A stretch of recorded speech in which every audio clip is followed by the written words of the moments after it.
Public music presents.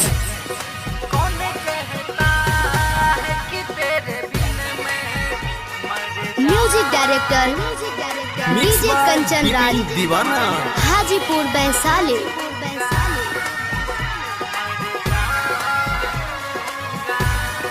कौन कहता है कि तेरे बिन मैं मर जाऊंगा। कौन कहता है कि तेरे बिन मैं मर जाऊंगा।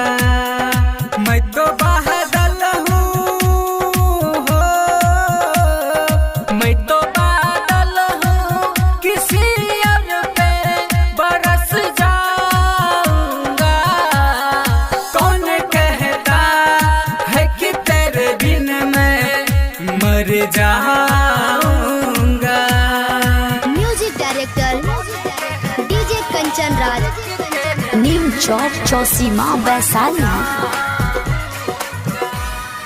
जी लूंगा तेरे बिन मैंने खुद से वादा है किया। बेवफा जा तू मेरे दिल को तूने तोड़ दिया। जी लूंगा तेरे बिन मैंने खुद से वादा है किया। बेवफा जा तू मेरे दिल को तूने तोड़ दिया। मैं भी इस दिल को मैं भी इस दिल को किसी और से लगा ही लूंगा।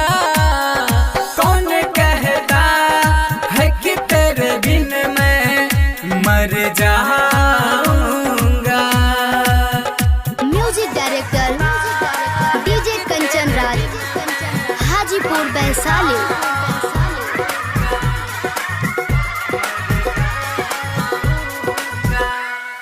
टूटे हुए दिल को अब फिर से जुटा ही लूंगा। टूटे हुए ख्वाबों को अब फिर से सजा ही लूंगा। टूटे हुए दिल को अब फिर से जुटा ही लूंगा। टूटे हुए ख्वाबों को अब फिर से सजा ही लूंगा। नीतीश परदेसी हो विपिन दीवाना मिथलेश को अब बता दूंगा।